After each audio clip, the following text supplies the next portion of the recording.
This video is sponsored by Ram Ram Group of Companies, co-sponsored by Nature House and भैया G silver coated इलायची। ओवैसी जी विरोध करना तो समझ में बात आती है। अखिलेश का कौन नुकसान होता वक्फ बोर्ड से, राहुल जी का कौन नुकसान होता। ये मुसलमानों के रहनुमा बनना चाहते हैं। अखिलेश जी को चिंता है कहीं ऑस्ट्रेलिया में वक्फ बोर्ड की जमीन तो कब्जा नहीं किए हैं।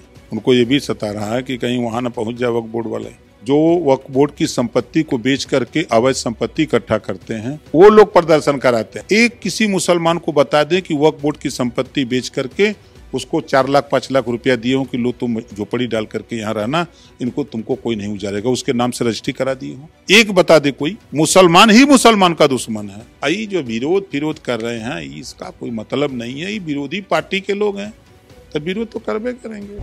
वक्फ संशोधन बिल लोकसभा में पेश हुआ है। हमारे साथ बात करने के लिए समाज कल्याण मंत्री ओम प्रकाश जी हैं। ओम प्रकाश सर, जिस तरीके से ये बिल पास हुआ है, इस बिल का जो विरोध है वो लगातार जो विपक्षी पार्टियां हैं वो सड़क पर भी कर रही हैं और सदन में भी कर रही हैं।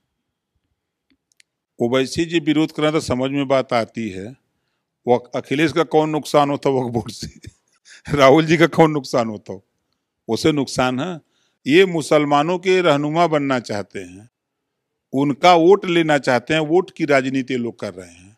और जो मुस्लिम विरोध कर रहा है, जो सड़क पर वो शिक्षित तबका है, जो मजबूत सड़क पर है, वो वक्फ बोर्ड की संपत्ति का माल कमा रहा है, बेच करके वो संपत्ति अर्जित करता है, वो अपने माला माल हो रहा है। और इस नाते वो अपना तो है, और जो नहीं नासमझ लोग हैं, अशिक्षित लोग हैं, उनको सड़क पर लाके विरोध करा रहा है। सरकार इस बिल को पास करना चाहती है। सरकार कह रही है कि इससे जो है अल्पसंख्यक लोगों को, मुसलमान लोगों को जो है काफ़ी मदद मिलेगी। लेकिन ऐसे में अब देखा गया, जब ईद के दौरान चाहे अलविदा की नमाज हो और नमाज के टाइम मुसलमानों ने काली पट्टी बांधकर इसका विरोध किया।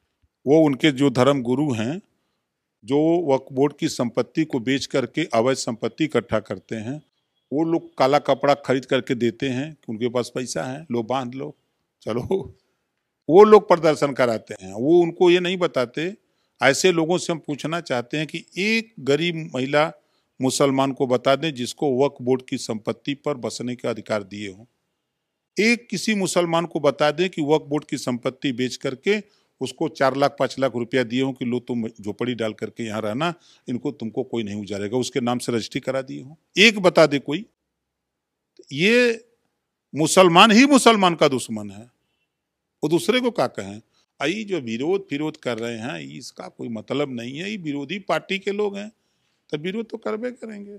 ऐसा मानना है सर उनका कि अगर ये बिल पास होता है तो जो सारा का सारा अधिकार होगा वो जिलाधिकारी पे चला जाएगा। तो ऐसे में हम लोग जो ये संपत्ति है, अगर इस पे हमें कुछ अपना जो है वो हक दिखाना है तो डीएम की अनुमति के बिना ऐसा संभव नहीं हो पाएगा। डीएम उत्तर प्रदेश में भाजपा की सरकार है तो कैसे संभव हो पाएगा। अखिलेश जी को चिंता है कहीं ऑस्ट्रेलिया में वक्फ बोर्ड की जमीन तो कब्जा नहीं किए हैं। उनको ये भी सता रहा है कि कहीं वहां न पहुंच जाए वक्फ बोर्ड वाले। और डीएम आज सब भाजपा की सरकार है, परमानेंट तो है नहीं, कल किसी की सरकार आ सकती है, जनता मालिक है। तो ये लोग रजिस्ट्री कर दिए हैं कि अब जीवन भर हम लोग विपक्ष में रहेंगे। सर यही तो सवाल है कि भाजपा कह रही है कि ये बिल जो पास हो रहा है इससे आम मुसलमानों को मदद मिलेगी।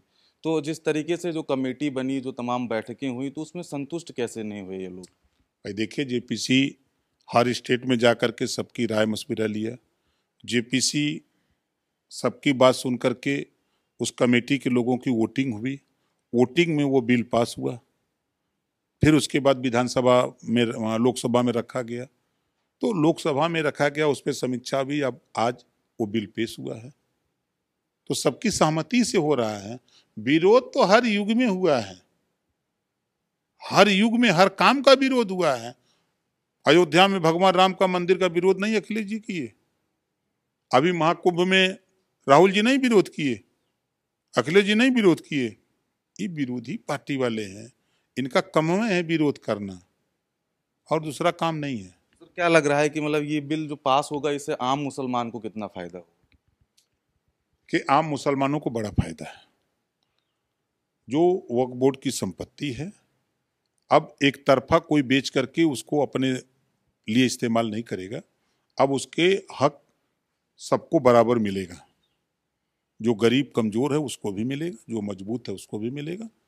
अब किसी की तानाशाही नहीं चलेगी। तो जिस तरीके से ये बिल पेश हो रहा है, अगर ये बिल पास होता है तो जो पुराने लोग हैं जिनके पास वक्फ बोर्ड की संपत्ति है, जो उस पर अपना अधिकार जताते हैं, तो क्या ऐसे लोगों की रिपोर्ट कार्ड भी खंगाले जाएंगे? बिल्कुल खंगाले जाएंगे। जब आप अवैध कब्जा कर लिए हो, बेच करके अवैध ले लिए हो, वो बेचा तो किस आधार पे दे दिया आपको? ऐसे लोगों की जब जांच तो होनी चाहिए और होगी। ओम प्रकाश राजभर क्या मानते हैं कि मुसलमान इससे कितना संतुष्ट है? क्योंकि आपकी भी पार्टी से तमाम मुसलमान जुड़े हैं, आप बिहार में भी चुनाव लड़ने जा रहे हैं, उत्तर प्रदेश में आप सहयोगी हैं, तो ऐसे में तमाम आपके पार्टी से भी मुसलमान जुड़े होंगे जो अपनी राय लेकर आपके पास आए होंगे। देखिए, हमारे यहाँ 20, 25, 15, 10 आपत्तियां डेली आती हैं, चाहे वो वक्फ बोर्ड की संपत्ति हो, चाहे मस्जिद का विवाद हो, चाहे मदरसे का विवाद हो। कोई दिन ऐसा नहीं कि जहां आपत्ति न आ रही हो। वही है कि जो जबरी है वो कब्जा कर ले रहा है, निजी किसी का है कोई कब्जा कर ले रहा है, तो उन लोगों को बुरा लग रहा है। इसी नाते सरकार जो बिल लेके आई है वो सबका साथ सबका विकास, अल्पसंख्यक समाज में जितने भी लोग आते हैं सबके लिए वो कानून है। वक्फ बोर्ड की संपत्ति सबके लिए है, तो सबको मिले, गरीब को भी मिले, अमीर को भी मिले, कमजोर को भी मिले। और अमीर मुसलमान चाहता है हम ही उसके मालिक रहें, सरकार चाह रही है कि गरीबों को भी मिले। यही अंतर है। आपने सुना, ये थे हमारे साथ अल्पसंख्यक कल्याण मंत्री ओम प्रकाश राजभर, जिनका साफ तौर पे कहना है कि जो वक्फ बिल है ये अगर पास होता है तो जो आम मुसलमान है उसको ज़्यादा फायदा होने वाला है। कैमरा पर्सन हरीश के साथ कृष्णा मिश्रा, खबर चौक। New Public Inter College, Lucknow. Admission open. For more information, call 0522 282232 or 7755 089585.